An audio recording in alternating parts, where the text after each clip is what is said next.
Olá, bom dia, boa tarde, boa noite. Uou! Eu nunca sei fazer o uou do Colazzi. Gostei, foi bem. Boa, boa. E aí, pessoal? Bom dia, boa tarde, boa noite para quem está ouvindo aí ou quem está nos assistindo. Mais um Carteiros do Condado, um dos programas que a gente mais gosta de fazer. A gente bota aqui, não tem muito roteiro, então é o que a gente lê, o que a gente viu durante o mês, nesse começo de mês aqui, para compartilhar com vocês aí as principais cartas, blogs, vídeos que a gente assistiu, viu, leu aí nas últimas semanas. Enfim, eu me divirto pra caramba, acho super bacana. E eu acho que é legal também porque eu sempre tive um problema na minha carreira aqui de analista de fundos, de querer ler as cartas e nunca ter tempo, né? Isso eu acho que é o padrão, a exceção é quem consegue ler todas as cartas que gostaria.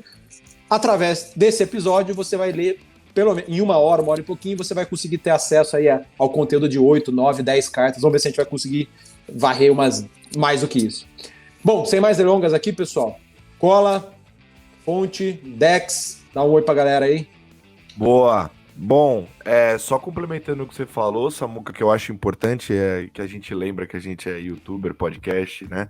Então, para você que está acompanhando a gente aqui no YouTube, não esquece de deixar seu like aqui pra gente, né? Se você acha o conteúdo relevante, compartilha também o vídeo, segue a gente aqui também no YouTube e deixa nos comentários gestoras que você gostaria que a gente lesse a carta, fizesse a análise da carta aqui, a gente lê todos os comentários, deixa sugestão, feedback, a gente tá sempre lendo tudo por lá. E você que tá ouvindo na versão audível podcast aí, lavando sua louça, correndo, treinando, não esquece também de compartilha nas redes sociais, marca a gente lá e segue a gente também na plataforma de streaming que você mais gosta, tá? É isso aí. Bom, olá pessoal, Felipe Dexheimer aqui. Eu acho também super divertido. O grande problema é que quando eu participo aqui, eu tenho que ler as cartas, não posso só ouvir o podcast depois ficar pronto. E vale dizer, já que o Colazzi falou, assim, que eu já brinquei disso com mais gente, o maior inimigo do podcast é a máquina de lavar louça. Boa. Visão, tudo bem aí, cara? Boa. Não, satisfação inexprimível aqui, tá participando de novo, né? Então, bem bacana compartilhar alguns insights aí com todo mundo que estiver nos assistindo. Boa. Bom, para começar aqui, como de praxe, vamos lá para o nosso radar de mercado, então, fazer um resumão aí do que aconteceu nos fundos em 5 minutos. Boa. Pessoal, é o seguinte, vou dar um resumão aqui, vou falar principalmente dos multimercados e dos fundos de ações, tá? Dado que o mundo dos fundos de crédito, felizmente, né, ele é um pouco mais monótono, chato, não teve grandes novidades, desde março e abril de 2020, né, que a gente teve um movimento muito ruim para esses fundos, um movimento de mercado, né, nas cotações. Desde então a gente tem visto esses fundos irem bem e com uma volatilidade muito baixinha, então sem grandes comentários aqui. No entanto, lá para o mundo dos fundos multimercados e fundos de ações, tem bastante coisa para comentar. Pegando aqui os multimercados, nós temos uma lista de acompanhamento aqui de mais ou menos 300 fundos multimercados que a gente olha semanalmente. A indústria de fundos multimercados é muito maior do que isso aqui no Brasil, mas a gente olha aqui um pouquinho mais de perto esses 300 e pouquinho fundos. Sempre está aumentando a nossa lista, toda semana a gente adiciona alguma coisa ali. E o que foi destaque positivo este mês? Foram os gestores daquela estratégia macro/multi-estratégia, que são os mais versáteis, os que podem fazer mais coisas, né, de estratégias mais amplas, e são os mais numerosos também aqui no Brasil. Esses fundos, pegando aqui a média que a gente tem, renderam mais ou menos ali 1,10, 1,15 no mês, tá? Acima do CDI, que foi 1,03. Então, eles foram bem. No ano, em 12 meses e em 24 meses, esses gestores também, esses fundos, na média, estão com performances muito boas. Alguns dos gestores que mais se destacam aí no mês, no ano e 12 meses, são gestores dessa estratégia macro/multi-estratégia. A gente fala juntos aqui, pessoal, porque muito se confunde, tá? Às vezes a gente acha que um gestor é macro, ele fala que é multi-estratégia, às vezes a gente acha que ele é multi-estratégia, ele fala que é macro. Então a gente desistiu de tentar adivinhar o que o gestor é e a gente classifica aqui dentro de casa tudo junto, tá? Mas gravem que são esses gestores mais amplos, tá? Que podem fazer todos os mercados praticamente, juros, moedas, dólar, Brasil, fora do Brasil. O que foi mal ao longo do mês, tá? E na verdade não é só no mês, no ano e em 12 meses também. Os fundos de estratégia long and short. Tá? Esses fundos de estratégia long and short, eles vão mal aí nessa janela de ano, 12 meses, e no mês de maio também foram mal, basicamente por 2 motivos. Primeiro, muitos deles têm uma parcela comprada maior do que a parcela vendida, né? O long and short é um fundo de ações, é um fundo multimercado, geralmente, que tem uma carteira comprada de ações, uma carteira vendida, e ele tenta ganhar com a diferença dessa carteira. Quando a carteira dele é maior do que a carteira vendida, a gente fala que ele é um long and short direcional, ele está mais comprado do que vendido, e por consequência ele fica mais suscetível aos movimentos de alta ou baixa do mercado. Como a Bolsa Brasileira, tirando Petrobras e bancos, vai muito mal em 12 meses, esses fundos direcionais também, na média, estão abaixo do CDI. Tá? No mês aqui de maio renderam na média 0,42%, em 12 meses estão rendendo ali, na média, 1,45%, contra um CDI que em 12 meses é quase 7,9%. Então eles estão bem atrás do CDI. O segundo motivo pelo qual esses gestores vão aquém aí do CDI, aquém do esperado, na média, né, tem vários que estão ganhando dinheiro, mas na média eles vão mal, é porque mesmo os que têm a carteira comprada e vendida de mesmo tamanho, a carteira comprada deles subiu menos do que a vendida, ou, uma outra possibilidade, caiu muito mais do que a carteira vendida, tá? E tem o pior cenário de todos, que a carteira comprada caiu e a carteira vendida subiu, tá? Aconteceu com alguns gestores. Então, quem estava, por exemplo, vendido em commodities ou vendido em grandes bancos, esses tipos de ações de indústrias, de segmentos subiram, e se os gestores tivessem mais comprado ali em consumo mais local, construtoras, empresas de tecnologia, que aconteceu com muitos gestores de ações, viu os papéis caírem bastante. Tá? Então, isso aqui explica um pouquinho os multimercados terem performado ali dessa estratégia, né? Tanto no mês, quanto no ano, quanto em 12 meses, bem aquém do CDI. Tá? Quem ganhou dinheiro no mês foram os gestores que estavam com uma cabeça um pouco mais pessimista lá fora e um pouco mais otimista aqui, o que geralmente é difícil de a gente conceber, né? O dólar caiu no mês, então os gestores que estavam apostando na queda do dólar ganharam dinheiro, o dólar caiu quase 4%, a Bolsa Brasileira medida pelo Ibovespa, gestores macro, multimercados, muitas vezes eles não ficam comprados nas ações específicas, eles ficam comprados no índice Ibovespa. Quem estava comprado no índice Ibovespa foi bem, porque o índice subiu ali 3,2%, foi super bem.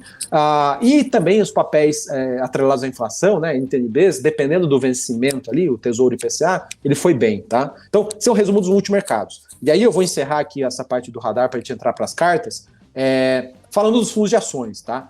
Fundos de ações tiveram mais um mês difícil, tá? Se a gente pegar aqui uma amostra de mais ou menos 400 fundos de estratégia long only, aqueles que ficam comprados basicamente em ações, eles renderam aqui na média do mês passado 1%, 1,05%. Só que o Ibovespa foi 3,2%. Então, assim, ficaram mais um mês aqui atrás do Ibovespa.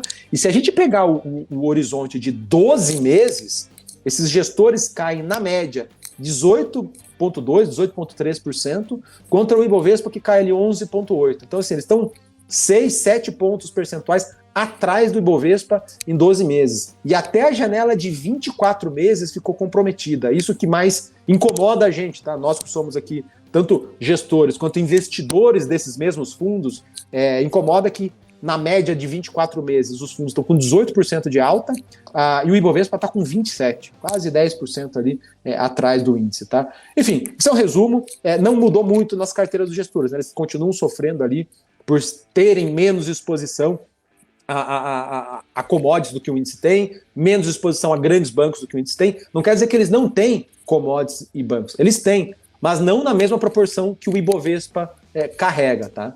Então, esse é um resumo aqui.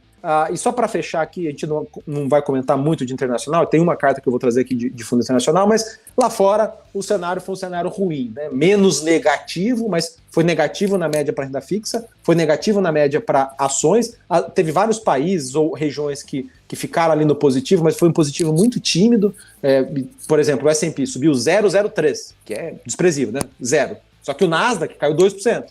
Então, assim, dependendo do índice dos países ou das regiões, a gente vê que na média ele foi negativo, tá?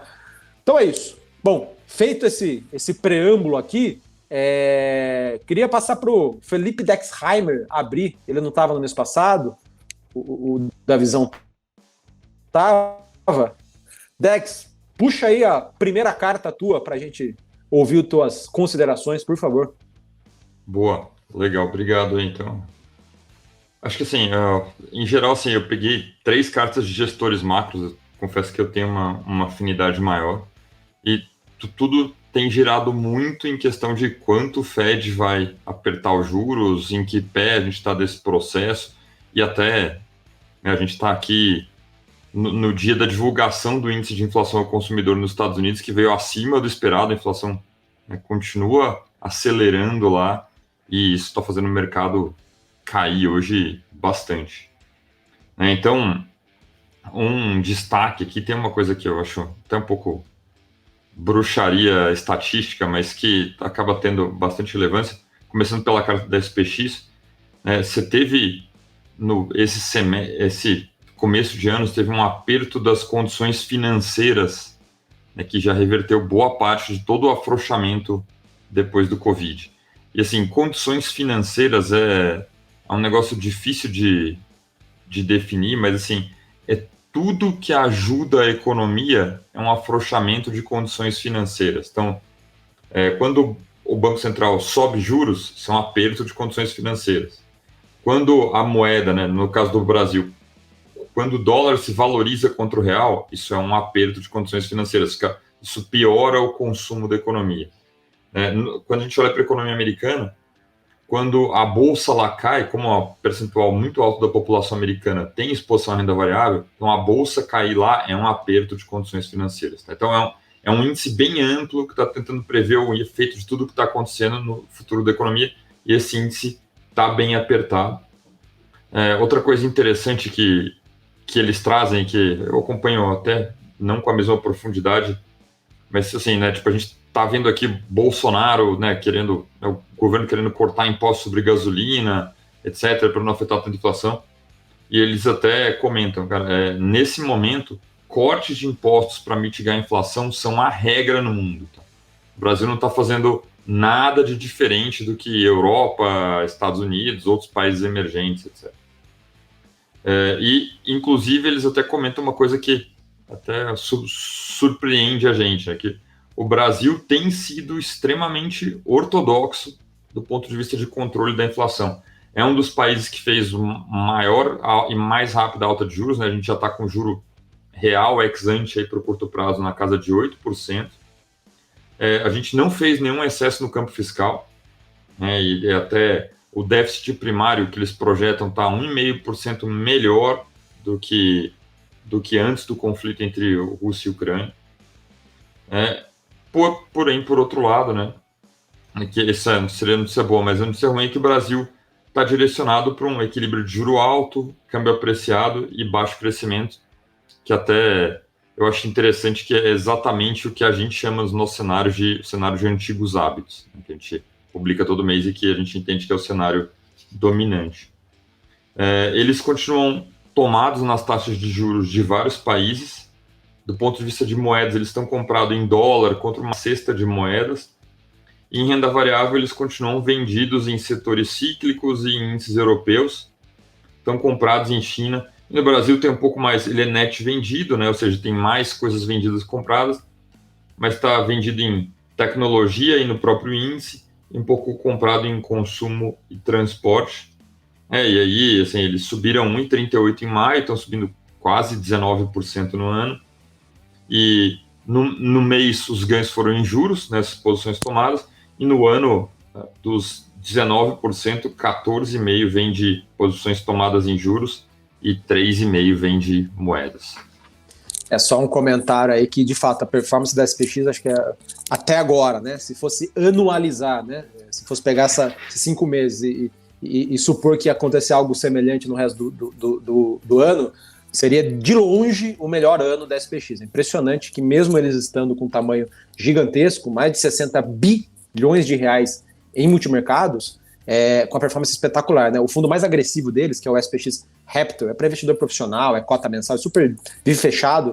Em 3 anos ele rende 98%. Assim, surreal. Ele só perde para um cara que tem uma performance bizarra em 3 anos, que é o Vista Multiestratégia, que em 3 anos rende 200% em 3 anos, cara. Impressionante. Em 24 meses, você rende 96. Mas, enfim. Ele tem uma volatilidade, só breve comentário de vista da estratégia, ele tem uma volatilidade mais alta, mas é mérito da gestora de, mesmo com a volatilidade mais alta, porque os efeitos de queda também são mais perversos, né? Quando você tem essa volatilidade mais alta. E ainda assim, conseguiram entregar esse retorno.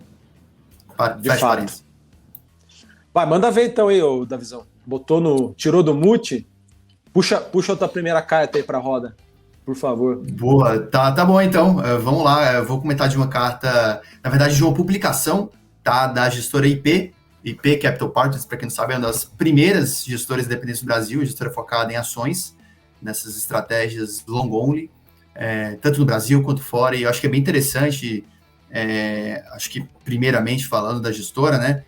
Dos conteúdos que eles soltam. Então, assim, a IP, ela talvez uma referência aí nos materiais, na atuação nas mídias, nos insights que eles compartilham, né, nas redes sociais, e no site deles, inclusive, né? Então é bem bacana, acho que para quem nunca conferiu, olha lá no site, segue nas redes, Instagram, Twitter, porque eles compartilham muito conhecimento, né? E essa publicação que eles soltaram no dia 17 de maio, o título da publicação é "O goleiro do seu time deveria pular no pênalti". Pô, os caras meteram o futebol na publicação, já torna mais interessante, né? Mas a temática principal é o viés da ação. Posso até fazer um comentário rápido, claro. Assim? Cara, eu conheço, essa é uma das analogias super antigas em gestão de investimentos, tá? E, bom, eu não vou dar o spoiler aí, vou deixar o Davi falar, mas esse é um clássico, assim, já mais de 10 anos já ouço a galera usando essa daí. Já usei bastante. Mas é isso, indo direto ao ponto, ele trata do viés da ação. E a ação aqui não é o investimento, tá? É o ato de agir. É um viés em que o ser humano tem um impulso para fazer alguma coisa quando as coisas não estão bem. Não que isso, mesmo que isso não seja a melhor decisão, né? E a conclusão aqui, né, que a gente já tira é essa analogia com o que está acontecendo hoje, né? Com o mercado desabando, falando, poxa, de mercados globais, principalmente, né, Estados Unidos, por exemplo. Essa situação em que os gestores de ações têm uma carteira construída depois de um trabalho muito esforçado da análise fundamentalista das empresas, e vem os papéis desabando na tela. E o que é o viés do ser humano? Né? Um impulso. Fazer alguma coisa, mudar a carteira. Né? Então, esse é o viés. Mas, assim, o exemplo bem interessante que eles colocam, né, é essa analogia com o futebol. Então, é um exemplo tirado de um livro chamado The Little Book of Behavioral Investing. Trata de vieses, as finanças comportamentais e tudo mais, né? E o que o estudo que eles abordam aqui no livro, né? Uma análise feita com base em cobranças de pênaltis dos principais campeonatos do mundo, uma análise de 311 cobranças de pênalti, e estatisticamente é bem distribuído entre as regiões do gol em que os cobradores cobram, né? Então, mais ou menos um terço do lado esquerdo, um terço do meio, um terço do lado direito. Por outro lado, os goleiros, estatisticamente, 94% dos goleiros nessas cobranças analisadas pularam ou para a direita ou para a esquerda. E apenas 6% dos goleiros não pularam, ficaram no meio, né? E o que eles encontraram é que, para esses goleiros que ficaram no meio, eles tiveram 60% de chance de defender o pênalti. Enquanto para os goleiros que pularam para um lado ou para o outro, ficaram com o pessoal bem mais baixo, né? Então, assim, estatisticamente falando, se você ficar parado, não fazer nada, você tem bem mais chance de defender o pênalti. E aí, perguntados para os goleiros, eles respondem que se ele não fizer nada, ou seja, ficar parado e tomar o gol, ele vai se sentir bem pior, né? Então, esse é um primeiro efeito, né, dessa viés, mas eles ainda fazem um estudo bem interessante, um experimento social, né, que tratam de 2 clubes hipotéticos, digamos, clube 1, clube 2, eles chamam aqui o Value Investing FC e o Omaha FC, enfim. E esses clubes, eles vêm aí no campeonato uma derrota cada, né, eles perdem determinado jogo, e aí os seus treinadores, para o jogo seguinte, o primeiro treinador do clube 1, o João, ele faz 3 movimentações na escalação. E o segundo treinador do clube 2 não faz nada. E aí, vai para o segundo jogo, o que acontece? Os 2 times perdem, igualmente. Só que o que é o experimento? Eles interrogam um grupo de pessoas a respeito de qual treinador, qual dos dois treinadores que deve ter se sentido mais culpado pela derrota. Mas esse grupo de pessoas interrogadas, o que eles fazem? Eles dividem em 3 grupos. O primeiro grupo, eles contam os fatos exatamente como eles ocorreram, né? Então, o treinador tal mudou 3 escalações, os clubes perderam o primeiro jogo, o treinador A mudou os 3 jogadores, o treinador B não fez nada, os clubes perderam o segundo jogo. Para o segundo grupo, eles só contam que os treinadores fizeram as movimentações e perderam os jogos, o jogo tal, o segundo jogo. E para o terceiro grupo, eles contam que os treinadores, que os clubes venceram o primeiro jogo, fizeram as movimentações e aí perderam o jogo seguinte. E o que é a conclusão disso aqui, né? Que as pessoas que receberam a informação que os times haviam vencido, ou seja, o terceiro grupo, eles falaram, 90% dos entrevistados disseram que o treinador que modificou a escalação teria se sentido mais culpado com a derrota. Então, na linha de que tá tudo bem, não precisa mexer, né? O time que tá se ganhando não se mexe. Mas, por outro lado, os que souberam que o treinador, que o time, que as equipes haviam perdido o primeiro jogo, 70% dos entrevistados falaram que o outro treinador, ou seja, o treinador que mudou no time, havia se sentido mais culpado. Né? Então, é simplesmente essa percepção, né? Essa aqui é a prova mais clara de viés comportamental, né? Esses exemplos que são dados aqui, e como que você, alterando aquela premissa, né, de que, poxa, se ganhou ou não o jogo anterior, a impressão de que o que deve ser feito, né, muda. Mas, assim, o que é a conclusão disso tudo, né? Fazendo analogia com o mercado de ações, é um pouco da situação em que os gestores têm se encontrado, né? Você precisa ser muito comportado, digamos assim, né, para fugir desse viés da ação. Se você acha que a sua empresa, os fundamentos são fortes, a sua premissa em relação à análise que foi feita lá atrás e tem na carteira não mudou, você não deveria reduzir, sacar, movimentar a sua carteira, né? E embora muitos dos investidores pressionem os gestores, né, perguntando, e aí, o que você está fazendo? Você não vai fazer nada? Você vai ficar parado, observando? Mas é justamente isso que deve ser evitado, né? Esse impulso para fazer alguma coisa quando vê o mercado desabando, e aí eles complementam, né, até em outra publicação, mas muito em linha com isso, né? Começa com a situação, o título da publicação no mercado de ações o órgão mais importante é o estômago, não é o cérebro. E eles comentam que as quedas atuais no mercado de ações se assemelham, estão quase chegando no patamar de Covid e se cai um pouco mais da crise de 2008, pegando o small caps dos Estados Unidos. Coisa assim, surreal, né? Comparando as condições de mercado hoje com o que foi a crise do Covid, a crise de 2008, né? Então, e comento também que muitas empresas de fundamentos sólidos estão com quedas muito intensas, né? Então, dá um exemplo aqui de Google, Microsoft, que são empresas que estão nesse rótulo de tecnologia, né, que tende a ter um estigma mais negativo de, poxa, sobe juro, empresa de tecnologia cai, só que Google e Microsoft é quase como se fosse utility, serviços essenciais, né? Você não imagina ninguém não consumindo os serviços dessas empresas, então são empresas de fundamentos muito, muito sólidos, né? Então isso só para corroborar com a convicção que eles têm em determinados papéis, em empresas de fundamentos muito sólidos e que tem sofrido, né, por questão, acho que puramente conjuntural ali, de movimentos exagerados de mercado, é um pouco da conclusão deles. Boa.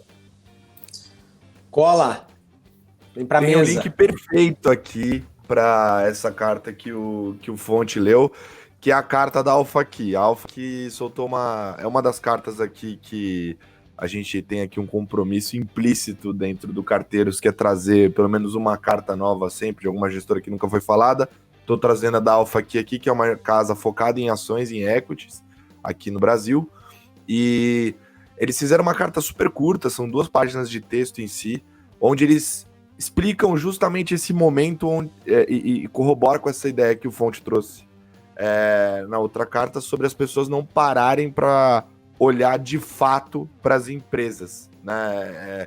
eles colocam aqui que o investidor médio, né, geralmente, ele esquece de se preocupar, né, em sua grande maioria, com o detalhe da empresa que ele investe para obter o máximo de informação disponível e gerar esses retornos consistentes no longo prazo, né?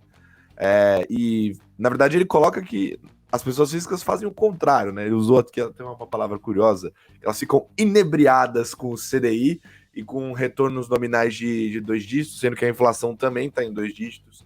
Eles colocam também a questão dos fundos quantitativos estarem avançando e ganhando espaço no mercado, né, que contribui bastante para acentuar as quedas do mercado geral, principalmente ali no mercado acionário, e alguns multimercados também que trabalham com stops, né? Ou seja, quando tem uma queda ele precisa parar de investir, né, encerrar aquela posição, que isso também contribui para a oscilação. Tudo isso somado num ambiente de liquidez mais restrita. Na carta eles colocam um gráfico que mostra como essa liquidez no mercado acionário, na B3, está mais restrita.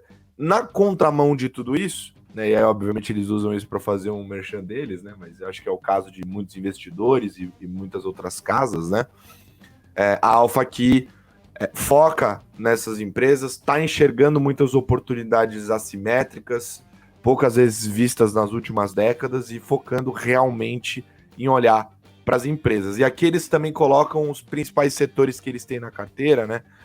E que eles acham que tem um potencial aí de surpreender positivamente o mercado numa janela de tempo aí próxima, que é o varejo, setor farmacêutico, shopping center, construção civil de baixa renda, agronegócio. Então ali entre as principais, mas além desses segmentos eles também têm os que são mais habituais nas carteiras dos gestores atualmente, né?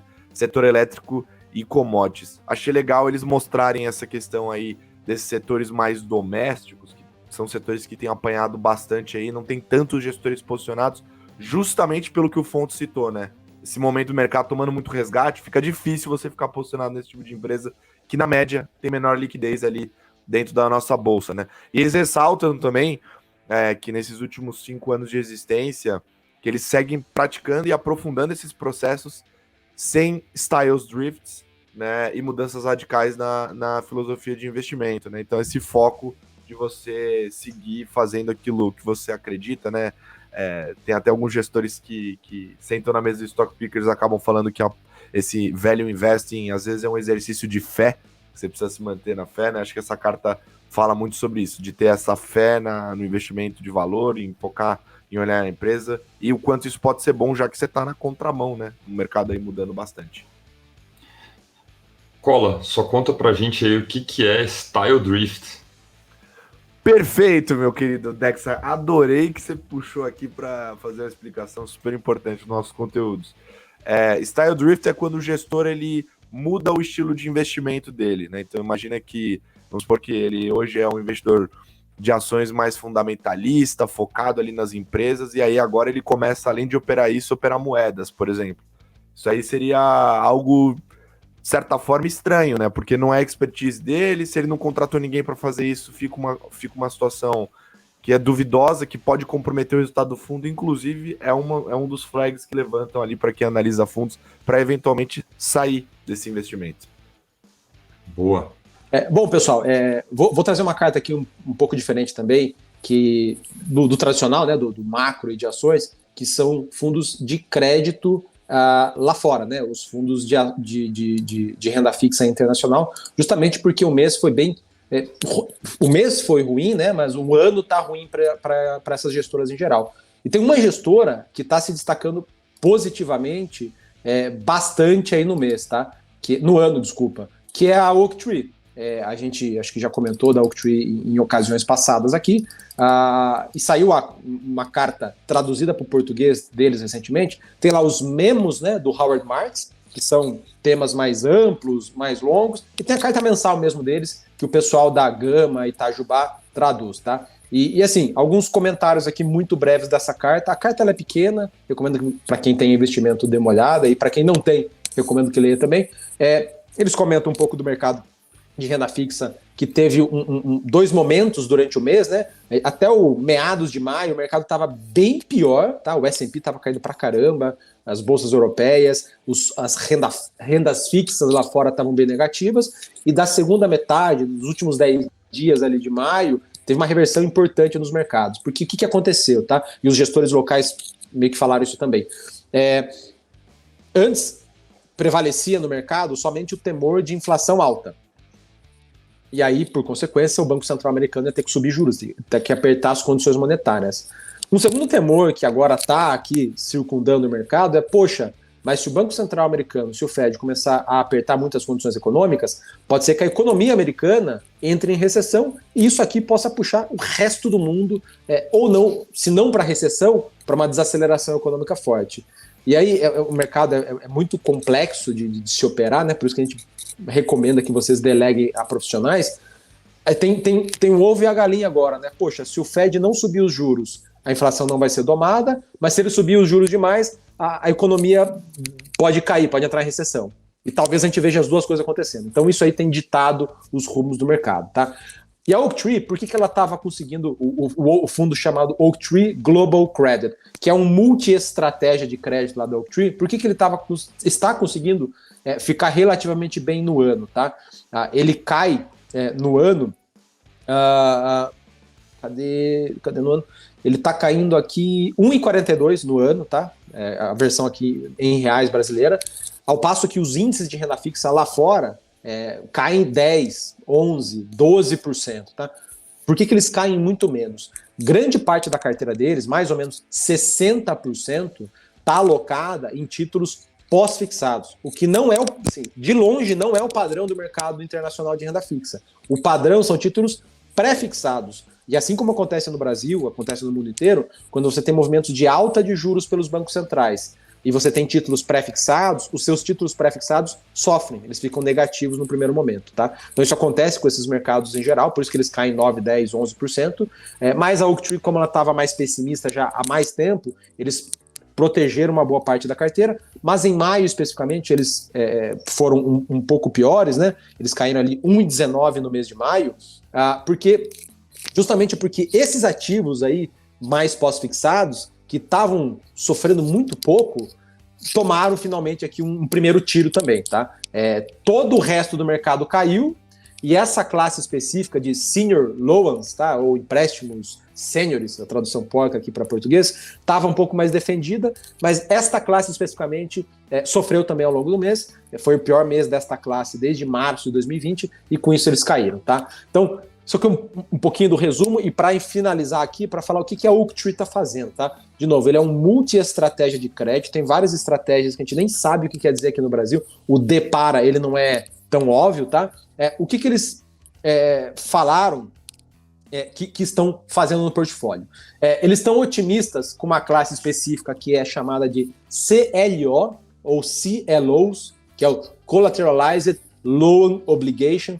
Fazendo uma aproximação muito porca aqui, o Dex pode me ajudar, se eu estiver falando besteira, parecido com os FDICs aqui no Brasil. São as cestas de empréstimos que os bancos estruturam e vendem para demais investidores. E eles têm várias classes, tem os sêniores, tem os mezaninos, tem os subordinados. A Oaktree tá bem otimista com esse tipo de investimento especificamente, porque ele tem colateral, né? Ele tem garantias ali. Ele é arriscado, mas tem garantias, tá?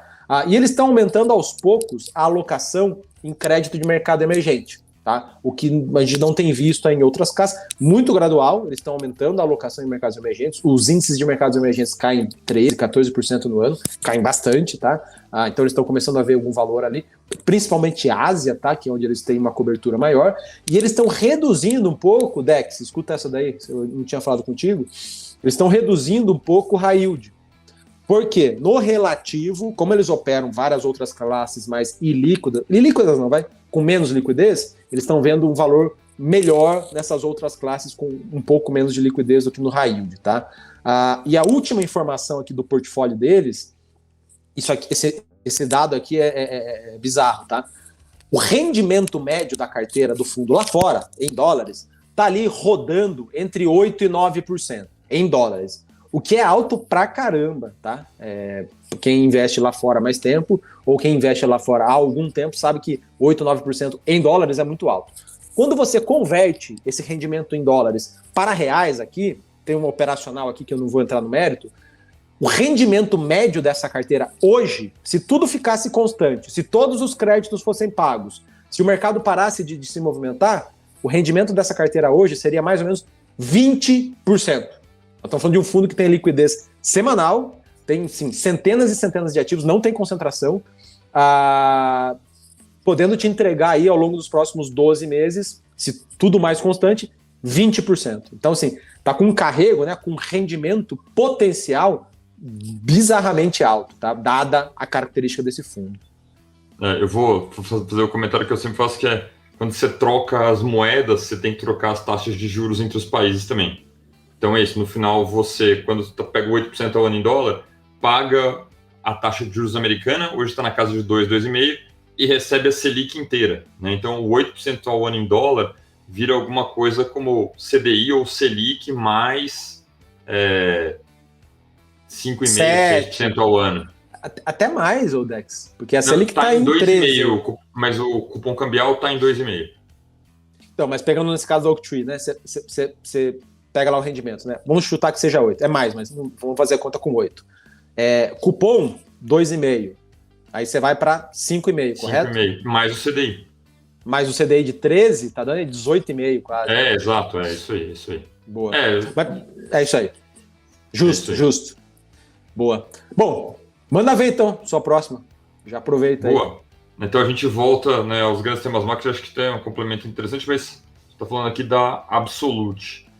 Né? E assim, tipo, grande comentário, né, que assim, o mercado continua se ajustando à alta de juros nos Estados Unidos, né, e acho que assim, a gente já não lembra mais, porque já faz um ano, né, mas pensa a dificuldade que foi quando o mercado se ajustou no Brasil aqui, quando a gente descobriu que a alta de juros da Selic não ia ser até 7%, como a gente chegou a pensar, o consenso do mercado, um ano atrás, ia ser acima de 10%, né, esse ajuste, ele é dolorido.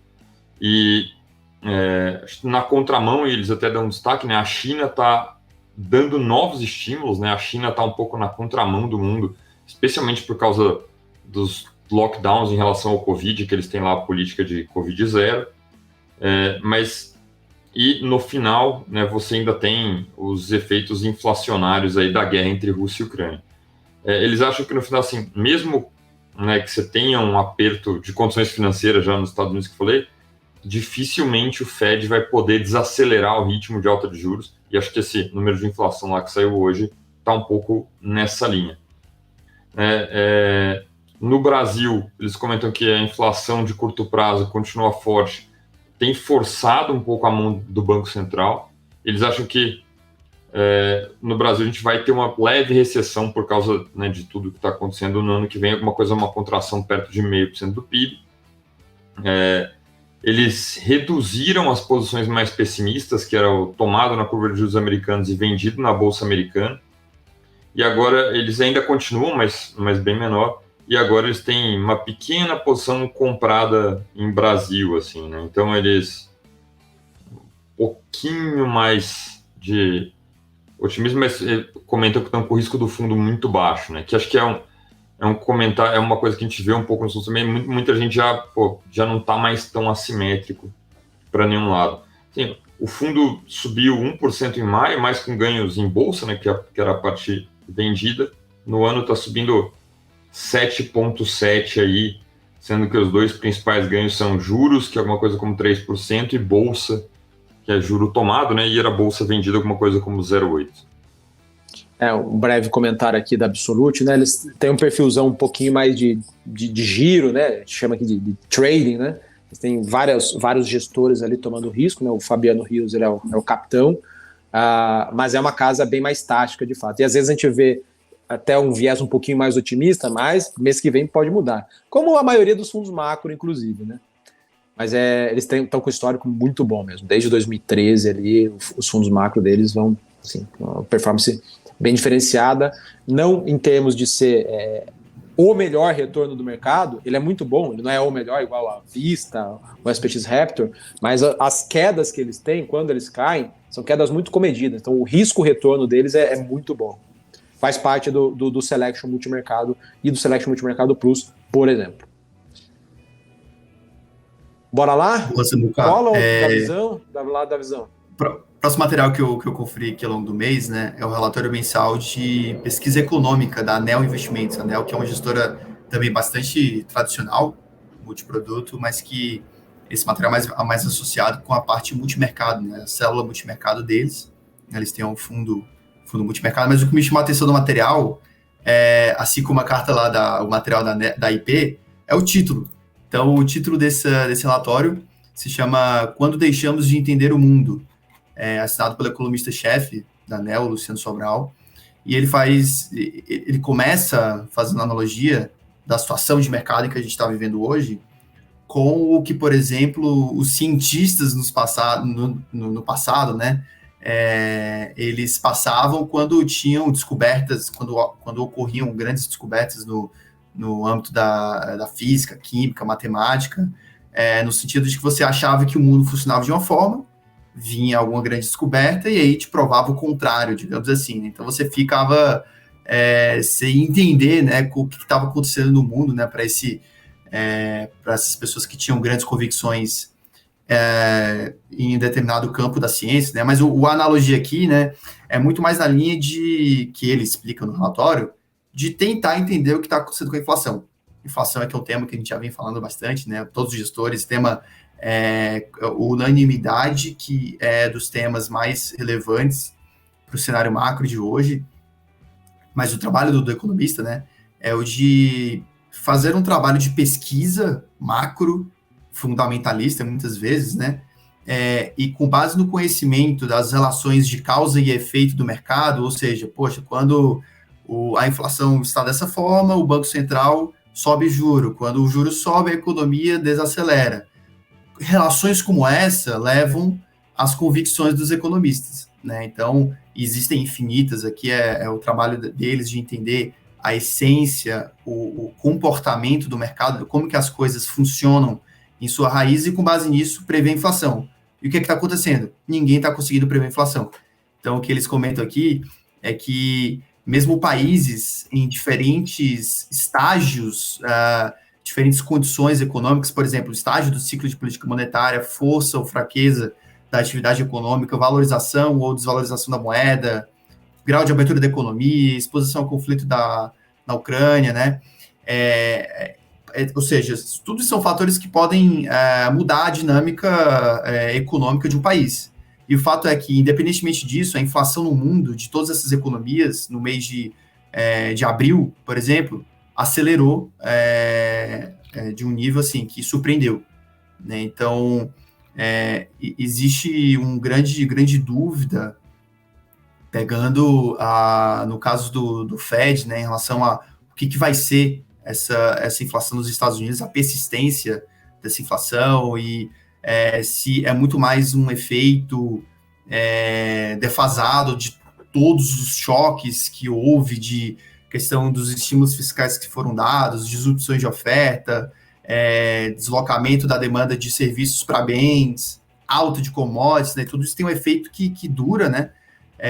Ou então se a gente pode estar entrando numa espiral inflacionária que vem do mercado de trabalho, né? Então, poxa, quando o mercado de trabalho dos Estados Unidos mega aquecido, ou seja, isso demanda, a oferta de trabalhadores está menor, os salários aumentam, e esse aumento dos salários provoca uma certa, vou chamar aqui, desancoragem de expectativas, ou seja, as pessoas acham que a inflação no futuro vai aumentar, e quando você acha que a inflação no futuro vai aumentar, a inflação as pessoas começam a consumir mais bens e a inflação no presente aumenta, né? Então, e com a inflação no presente aumenta, os trabalhadores começam a exigir salários mais elevados. Então, essa espiral que pode estar acontecendo, ou, enfim, o que ele alega que pode estar acontecendo, assim como a parte de produtos que são indexados, né? Então, existem uma certa parcela dos índices inflacionários de bens e serviços que ela é ajustada pela própria inflação, que é o caso dos próprios salários, mas a questão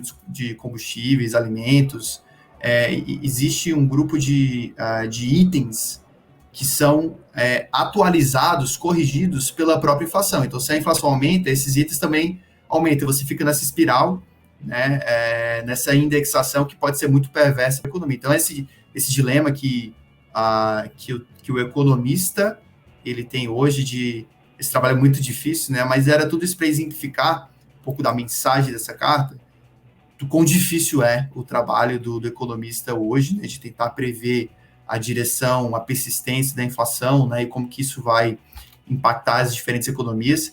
E o último ponto que é interessante que eles colocam também nessa carta é que quando a gente fala de inflação, né, o índice de preços do consumidor é um índice comum para todas as economias, mas cada economia tem a sua composição da inflação, né? Então, a cesta que vai compor a inflação, ela varia para cada país. E conforme essa cesta, ela às vezes tem um peso maior em componentes que são indexados pela própria inflação, né? Isso vai afetar a dinâmica das diferentes políticas monetárias. Então, esse é uma coisa que a gente deve observar, né? Essa divergência de políticas monetárias em algum momento, a opinião da ANEEL. Então, essa é a mensagem da carta.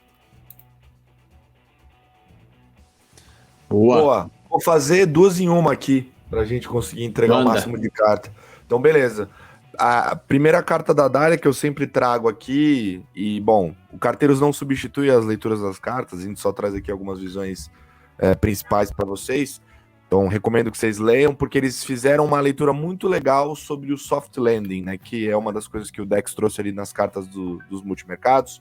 O nosso querido amigo Samuel Ponsori também falou aqui algumas cartas que estão falando sobre a taxa de juros nos Estados Unidos, preocupação com inflação e tudo mais. Na carta eles trazem alguns gráficos interessantes, alguns deles me chamaram a atenção para mostrar o porquê talvez o Fed vai ter alguns problemas e os movimentos recentes. O primeiro, acho que o que chama mais atenção é um dado que tem sido repetidamente colocado na mesa pelos gestores, é a situação de desempregados contra vagas de emprego lá nos Estados Unidos, né? Algo realmente bem assustador esse número que a gente está vendo agora, um número bem diferente do comum, né? Hoje tem mais de 5 milhões de vagas de emprego, né? E tem quase 2 pessoas para cada vaga aberta, né? Então é uma situação bem ímpar que a gente está vendo por lá, né? A discussão do mercado soft landing, né? Para explicar para as pessoas o que é rapidamente aqui os Estados Unidos conseguir subir a taxa de juros para desinflacionar a economia sem gerar uma recessão, né? Isso é o soft landing, né? E é uma situação complexa que os Estados Unidos vive, segundo a retórica aqui da Dália, por alguns motivos, mas essa situação da economia ali expressada bem no desemprego versus vagas abertas, mostra que talvez seja bem difícil os Estados Unidos conseguir fazer soft landing. Provavelmente ele vai ter que ser um pouco mais austero, subir esses juros de forma mais forte, passando, quem sabe, ali dos 3%, que é o que está precificado no juro de 10 anos lá nos Estados Unidos atualmente, e isso acabar gerando uma recessão. Pelo menos é o que o próprio modelo da Dália que eles colocam ali, o modelo de SM deles, mostrando que a curva vai embicar ali na frente. E fazendo conexão para a segunda carta que eu vou trazer aqui, a carta da WHG, que tem uma conexão dos Estados Unidos, mas de um jeito diferente, porque eles estão há algumas cartas já fazendo comparação do Brasil contra os Estados Unidos. Aliás, spoiler aqui para os ouvintes do Carteiros, o Andrew Haider vai vir no Stock Pickers para falar justamente disso, de Estados Unidos contra Brasil. Sinteticamente falando aqui, a carta tá bem completa. Quem escreveu foi o Tony Volpon, que é renomado pra caramba, ele escreveu uma carta muito boa, mas tem uma página ali específica que eles trazem as perspectivas fiscais do De Volta ao Futuro, fazendo um comparativo entre Brasil e Estados Unidos. Tem 2 gráficos que me chamaram muito a atenção. Eles vão mostrando como é que fica a trajetória da dívida PIB, dependendo da situação da taxa de juro neutra, né? Aonde vai ficar essa taxa de juro neutra de cada país. E aí mostra para os Estados Unidos com uma taxa de juro neutra de 10 anos, né? De 4,5, de 3 e de 1,5, para a Selic de 10, de 8,5 e de 7, né? E pelo que ele mostra ali, para os Estados Unidos, o nível de endividamento que ele deve encarar num juro de 3, comparado com o juro de 7 do Brasil, que seria os juros ali do meio, comparado com isso, o nível de endividamento dos Estados Unidos fica dentro da média do endividamento dos países desenvolvidos. Nada muito diferente, por exemplo, do que um Japão viveu. Então, não seria algo incomum, difícil de se lidar. No caso brasileiro, o destino é um pouco diferente, porque nosso nível de endividamento já está destoando da média dos países emergentes, né? Está acima, que essa média fica próxima ali de 70% de dívida PIB, que já está acima, e a gente ficaria ainda maior que isso em dívida PIB. Então, é uma situação difícil e que eles concluem aqui, né, que para a gente controlar de fato essa situação, né, não tem outra forma a não ser trazer reformas que racionalizam o gasto público, né, e do sistema tributário também. E eles colocam a preocupação com o aumento do nível de crescimento, né, de precisar ter esse aumento de crescimento no país. Então, achei curioso isso, porque dívida PIB é uma coisa, né? A situação fiscal estava na moda pra caramba, todo mundo falava disso, e agora ninguém tá falando mais. Mas a carta ali tá bem completa, tem muito mais do que só isso, mas acho que essa conclusão aqui ficou bem legal nessas projeções. Boa! Eu vou mandar duas e uma aqui também, rapidão, para a gente tentar explorar mais. Eu vou falar da velha e boa Verde, e vou falar da JGP. As cartas da Verde, a cada 5, 6 que eles soltam, uma só é mais longa, né? As restantes são todas curtinhas, o que é bom. Dado que eles sabem, acho que o mercado inteiro lê, eles até cooperam. Bom, o fundo rendeu 1,3 aí ao longo do mês de maio, deu 9,6 no acumulado de 2022, contra o 4,3 do CDI em 2022. O fundo não foi bem nos últimos anos, né? Vem de janelas ali que não estavam tão favoráveis, mas tá se recuperando aí no ano, tá correndo atrás. Os ganhos vieram, assim, não teve grandes alterações na carteira, por isso que eu falei de maneira muito, muito rápida aqui. Os ganhos foram com as posições tomadas em juros lá fora, apostando na alta dos juros dos Estados Unidos e na Europa. Eles ganharam com inflação implícita aqui no Brasil, que é uma combinação de Tesouro e IPCA com o mercado de juros futuros. E ganharam com posição em petróleo e Bolsa Global, tá? E tiveram perdas com exposição à Bolsa Brasileira, um pouco do que eu falei anteriormente, né? Estavam aqui comprados em Bolsa Brasileira, apesar do índice Ibovespa ter subido, não necessariamente as carteiras dos gestores subiram, tá?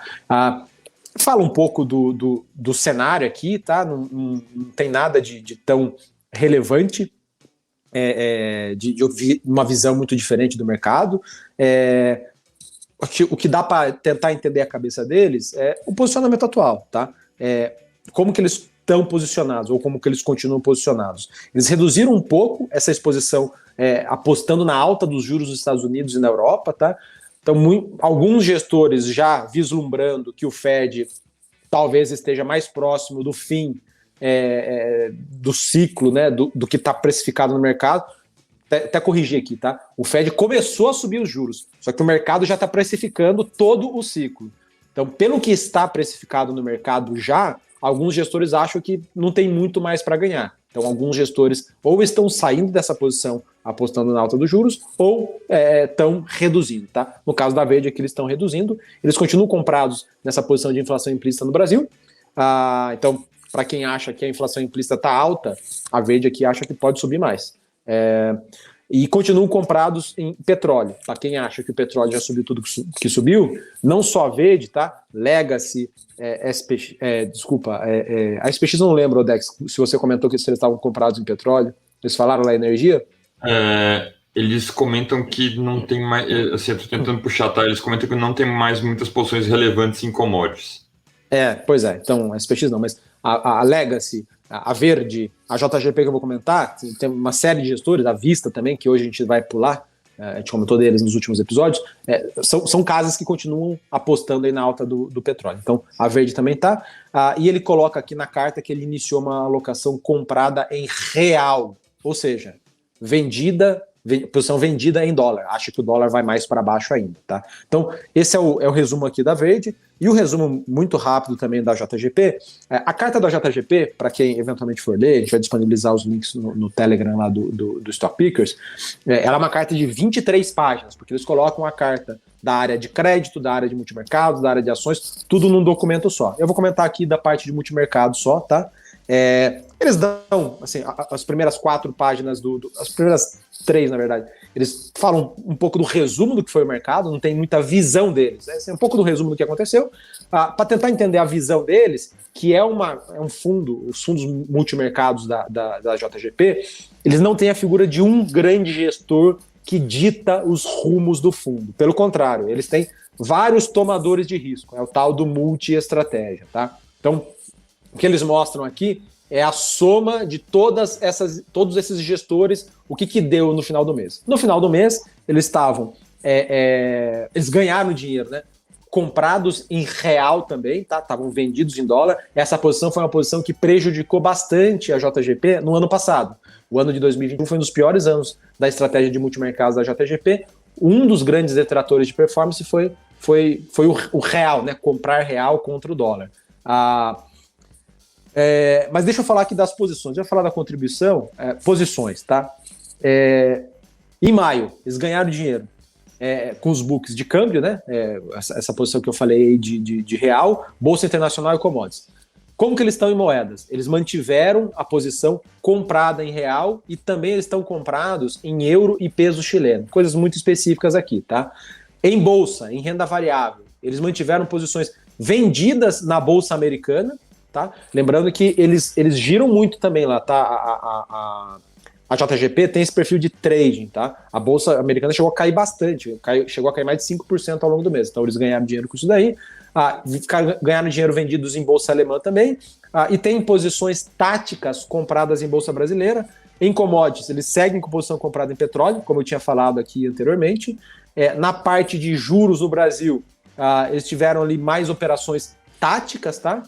E na parte de juros internacionais, tiveram perdas, operando aí essa cabeça mais apostando na alta dos juros, tá? Então, o que alguns gestores ganharam, eles tiveram perdas aqui, porque dependendo do vencimento que você estivesse posicionado, esse vencimento aí ele cedeu ao longo do mês. Enfim, esse é um pouco da JGP aqui, tá? Um comentário super curto. Não tem grandes insights aqui de estarem mais negativos ou mais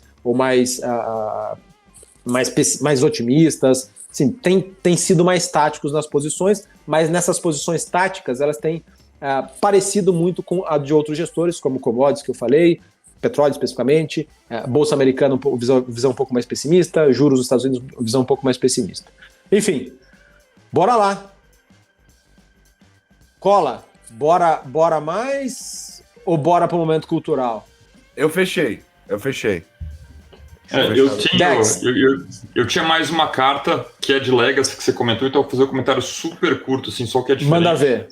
2 minutos. Cara, eles ainda acham que o cenário é desfavorável para bolsas e bonds, e eles estão comprados em commodities, que eles têm um tema grande de escassez, e eles estão vendidos na bolsa e na moeda do México, né, e ainda na bolsa americana e nos juros longos lá. E no Brasil eles até estão comprados na parte de inflação via NTNB, também conhecido como Tesouro IPCA. Basicamente isso. E se quiser saber mais, o Felipe Guerra da Legacy vai vir no Stock Pickers no final do mês, junto com o Carlos Wos da Capital. Boa. Bom, essa aí é uma dupla. Esse aí é peso pesado, hein? Esse vai ser bravo, vai ser trocação. Escola Santander com Escola BB. Isso é boa. Ó, já tem um título aí já pra você, hein, cara. Boa. Davizão, tem uma aí em 1 minuto pra comentar? Vamos pro momento cultural. Boa. Então, Nando, Davizão chamou aí a vinheta. Momento cultural, pessoal. Bora compartilhar com vocês aí o que a gente leu, assistiu, viu. O Davizão trouxe um blog diferentão aí da última vez. Enfim, Davizão, chamou a vinheta, fala primeiro. Boa, vamos lá então. Eu vou até compartilhar a tela aqui, e aí eu peço o apoio da produção. Mas acho que na linha de tentar trazer uma coisa diferente, tá? Aqui eu trago um canal do YouTube que se chama Productivity Game. Então, assim, acho que recomendar livro, falar de livros e o que você está lendo no momento, né? É o que todo mundo faz e realmente muitas ideias são compartilhadas e você coleta isso nos podcasts da vida e tudo mais, né? Mas esse canal aqui, ele basicamente pega todos esses livros famosos e recomendados e tudo mais e faz um resuminho ali, poxa, de 8 minutos, 7 minutos, e tem muita coisa boa aqui. Óbvio, a experiência de você ver um resumo do livro, você absorve bem menos do que lendo o livro efetivamente, né? Mas como os esquemas, o vídeo, a síntese é muito bacana, é algo que eu gosto de acompanhar, né? Então fica a dica aqui, né? Então, por exemplo, ele pega esse livro aqui do Cal Newport, eu não sei o nome em inglês, Be Rare and Valuable, So Good They Can Ignore You. É um livro que eu assisti esse vídeo 8 minutos e a ideia por trás ela é tão poderosa, né, que só nesse resuminho já me marcou ali, né? Então, assim, tem vários vídeos aqui, infinitos vídeos, fica a dica cultural aqui. Boa! Dex, qual é que é a tua aí? Cara, a minha dica cultural é inspirada na carta que o Davi trouxe ali, falando do viés de comportamento e tal. É até um livro que eu li faz bastante tempo, mas eu recomendei ele para o Pedrinho, que é o Pedro Matos, né, que trabalha junto comigo e com o Samuel aqui na gestão dos DNAs e Selections. E ele leu e daí super empolgado e aí acabou trazendo de volta, mas ele tem muito a ver justamente com vieses comportamentais e tal, chama Incógnito. O subtítulo dele é As Vidas Secretas do Cérebro. Ele foi escrito por um neurologista, que é o Davi Eagleman. Esse exemplar que eu tenho é em português, tá? Chama Incógnito mesmo. Tem o original, obviamente, em inglês. Mas, assim, a melhor analogia é que uma coisa que ele mesmo fala no livro é o seguinte: é um livro sobre tudo que seu cérebro está fazendo quando você não está prestando atenção. Então ele fala desse monte de vieses de comportamento e de até um monte de experimentos legais que ele descreve lá dentro. É muito interessante mesmo e assim, para a gente que faz investimentos, mas para qualquer um em geral, é muito interessante você saber que seu cérebro às vezes já está fazendo as coisas antes do que você imagina. Boa, boa. Cola, qual é que é a tua aí? Boa, a gente tem uma regra implícita aqui no Momento Dica Cultural que eu e o Samuca não podemos recomendar os próprios podcasts, mas ninguém diz que pode, lógico que pode. Não, é porque já tá implícito, né? Se você tá escutando isso daqui, você deveria gostar minimamente do Outliers do Stock Pickers, né? Mas como aqui tem muita gente que gosta de podcast, né? Um que eu tenho escutado muito, que tem me ajudado, inclusive, na produção de conteúdo do Stock Pickers e, por sorte, também é da casa, é o Zero ao Topo, tá? Inclusive, teve citação do Zero ao Topo no último episódio do Stock Pickers. O próprio César Paiva, da Real Investor, disse que escutou para fazer cobertura de algumas ações, de alguns papéis, justamente por esse foco bem fundamentalista em quem que é a gestão, quem que é o management, qual é a história da companhia. E o Zero ao Topo, ele traz muito isso, né? Eu tenho utilizado bastante para fazer o PQI. É um dos podcasts aí mais longevos. Tem até pegar aqui o último episódio, tá já no... Eles estão no 132 já. Então é bem longevo, assim, parecido com o Stock Pickers. E acho que é uma dica muito boa para quem gosta de ações, para quem gosta de conhecer um pouco mais sobre as histórias das empresas da Bolsa. Escutar o Zero ao Topo vai te ajudar nisso em boa parte do tempo. Boa, garotinho, boa. Bom, Nando, eu vou compartilhar também aqui. Poxa, eu sou um consumidor ávido de podcasts também e muitas vezes essas versões no YouTube, né, os videocasts. Tem um canal que eu acho sensacional, que, poxa, eu assisto direto, que é o David Rubenstein. Esse cara foi o fundador e CEO da Carlyle, que é um dos maiores private equities do mundo. E ele, nas horas vagas, ele é entrevistador. E ele fez uma parceria lá com a Bloomberg. Tem um programa chamado The David Rubenstein Show, que é muito legal. Ele entrevista assim, de tudo que você possa imaginar em termos de perfil de pessoas, tá? E eu separei aqui 2 vídeos específicos aí para vocês verem, mas tem muitos legais. Um deles é com o Phil Knight, que foi o fundador, o cofundador, na verdade, da Nike. Tá? Tem um livro dele bem legal. Aliás, tem pelo menos um livro dele bem legal. Então, puxa, é legal, né? Ver o cara tá bem velhinho já, então é bacana a história. E tem um outro que é um saudosista aqui, que é uma entrevista dele com o Sylvester Stallone. Poxa, o Colas era novinho ainda e o Davi também. Eu com o Dex sou mais velho já. Mas, poxa, quem assistiu os filmes do Rock, do Rambo, pô, é bem legal, cara. Assim, o Stallone é uma figura bem interessante, vai, para não dizer... Ele não é tão controverso. Eu ia falar controverso, mas ele não é tanto. Mas a dica é o canal do David Rubenstein no YouTube. Várias entrevistas, poxa, de atores a escritores, a políticos, investidores, poxa, bom pra caramba. E ele tem um jeitão meio engraçado de perguntar direto ao ponto, sem muito rodeio, enfim. Fica aí a dica para vocês. Foi? Eu tenho um último aqui. Eu tenho um último aqui. Cara, tem um canal de YouTube que aparentemente não tem nada a ver com investimentos que eu descobri. Já tem uns 6 meses, eu já assisti bastante coisa deles. Deixa eu ver aqui como é que eu compartilho. Chama Real Engineering. Então dá para compartilhar uma guia do Chrome aqui, então. Peraí. Então, cara, esse canal é um pessoal muito sério que faz, né? Ele tem 3 milhões de inscritos.